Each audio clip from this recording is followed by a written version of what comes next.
Assalamualaikum warahmatullahi wabarakatuh.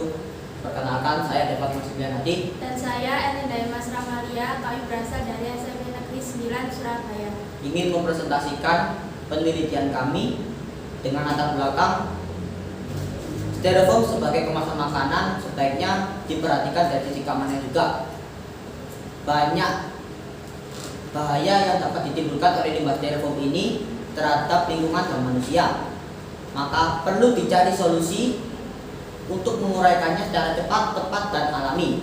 Dari gambaran tersebut, kami membuat penelitian dengan judul pemanfaatan jamur tempe busuk sebagai pengurai limbah styrofoam. Tempe busuk digunakan karena mengandung jamur Aspergillus tuminensis yang berfungsi untuk menguraikan partikel plastik. Rumusan masalah sebagai berikut: bagaimana proses memanfaatkan jamur tempe busuk untuk pengurai limbah styrofoam? Bagaimana hasil dari penggunaan jamur tempe busuk untuk pengurai limbah styrofoam? Adapun tujuan penelitian sebagai berikut: menjelaskan proses memanfaatkan jamur tempe busuk untuk menguraikan limbah styrofoam dan menjelaskan hasil jamur tempe busuk untuk menguraikan limbah styrofoam. Metodologi penelitian. Alat yang digunakan adalah blender, timah, dan plastik. Lalu bahan yang dibutuhkan adalah jamur tempe busuk, limbah styrofoam, dan air. Proses pembuatan ekstrak tempe busuk. Yang pertama, siapkan tempe busuk. Kemudian blender tempe busuk. Lalu sekali ekstrak tempe busuk. Adapun langkah-langkah penelitian sebagai berikut: 1. Menyiapkan bahan ekstrak tempe busuk. 2. Menyiapkan tempe busuk tanpa menggunakan air dan di blender langsung dicampur dengan limbah styrofoam untuk dibawa ke laboratorium. 3. Proses penguraian limbah styrofoam dengan menggunakan ekstrak tempe busuk untuk dibawa ke laboratorium. 4. Bahan limbah styrofoam yang digunakan sebagai bahan uji urai dengan menggunakan ekstrak tempe busuk dikirim di balai laboratorium penelitian dan konsultasi industri untuk dijadikan data uji laboratorium untuk mengetahui daya urai yang dihasilkan. 5. Dari hasil sertifikat yang berupa data kuantitatif dari laboratorium tersebut dijabarkan secara deskripsi untuk mudah dipahami. Data penelitian hasil uji. Hasil uji penguraian limbah styrofoam dengan menggunakan ekstrak tempe busuk.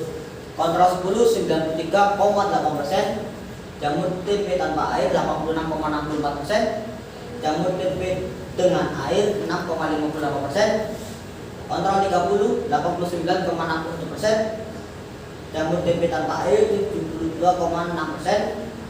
jamur tempe dengan air 11,84%. Pembahasan. Uji pertama kode kontrol 10 dari data awal 93,8%, tempe busuk tidak menggunakan air, limbah styrofoam mengalami penurunan menjadi 86,64%, berarti mengalami penurunan atau urai 7,16%. Ditambah tempe busuk yang diberi air dari data awal 93,8% menjadi 6,58%, berarti mengalami penurunan atau urai 87,22%.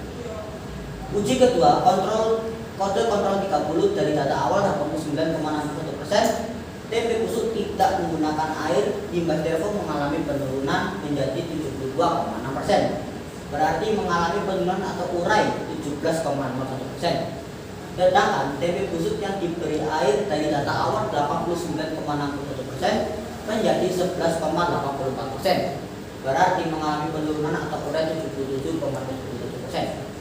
Kesimpulan dari hasil uji coba 2 kali limbah styrofoam dengan menggunakan tempe busuk tersebut, intinya semua mengalami pengurangan atau terurai.